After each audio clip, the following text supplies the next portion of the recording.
PXC 49 kicked off at the UOG Caldwell Fieldhouse Friday night with an amateur fight between Mike Piccini and Frank Meno. Mike Piccini weathered the storm against the bigger and stronger Frank Meno at 155 pounds. Meno was able to control the fight and land some solid shots that bloodied up Piccini.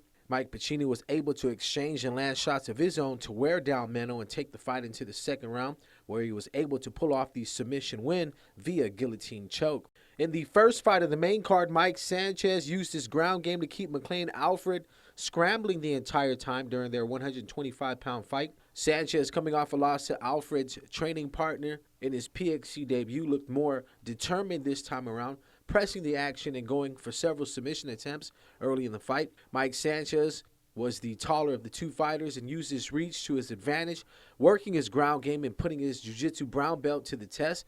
Mike Sanchez secured the arm of McLean Alfred and forced him to tap in the first round via Kimura arm lock. In the second fight of the night, Saipan Shane Alvarez stepped into the cage with the entire island of Saipan behind him, making quick work of Filipino fighter Jesse Raffles. Alvarez broke free from a guillotine attempt by Raffles in the opening of the round, followed by a triangle attempt and arm bar. Shane Alvarez worked side control after taking the fight to the ground, getting both hooks in. Shane worked the ground and pulled off the rear naked choke in round one. Ricky Camp and Jerome Cruz took to the cage next. Camp, the more experienced fighter, used his jab and leg kicks to keep the distance. When the fighters clinched, Camp was able to take the fight to the ground and land in side control, working his way to get the back of Cruz and eventually sunk in the rear naked choke in round one.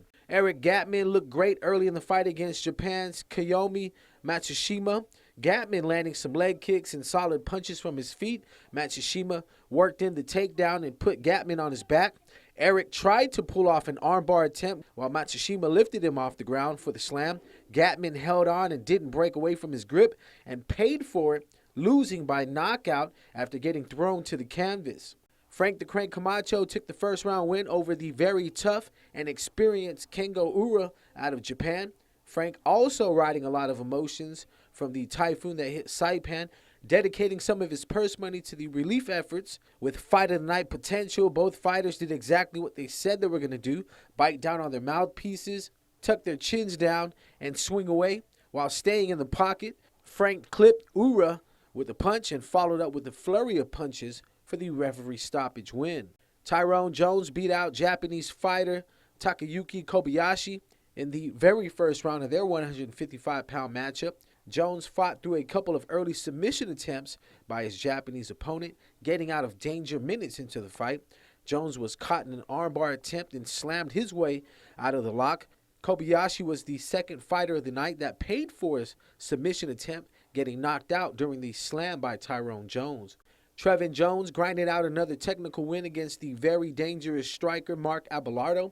Trevin worked his game plan to a T, exchanging up top when he had to and shooting in for the takedown when he saw an opening. Mark Abelardo looked a bit frustrated, not able to let his hands go during the fight as Jones kept him pinned against the cage for most of the fight. Trevin secured takedowns throughout the rounds and tried to get Abelardo with the rear naked choke, but was unsuccessful. After 3 rounds, Trevin Jones was given the unanimous decision win. In the main event fight of PXC 49, Brogan Walker and Gabby Romero showed fight fans that a women's fight can definitely be the headline of a fight card. Romero, making her PXC debut, showed great submission skills, trying to secure numerous attempts for all 3 rounds. Walker, 1-0 in PXC, looked to be the more conditioned fighter as the fight went on. Romero managed to take Walker down a few times during the fight, with Brogan scrambling and reversing the action, taking the fight back up to their feet. Walker continued to press forward in the third and final round, landing leg kicks and punches as Romero walked forward. Brogan Walker improves to 2-0 in the PXC with the unanimous decision win. Now for some NFL preseason football from the Hall of Fame game between the Vikings and Steelers. Minnesota took the game 14-3, led by quarterback Mike Kafka, who passed for 66 yards on 7 of 10 completions and a touchdown to Michael Pruitt from 34 yards out. Running back Joe Banyard had a 1-yard rushing touchdown to go along with 7 carries for 22 yards in the win.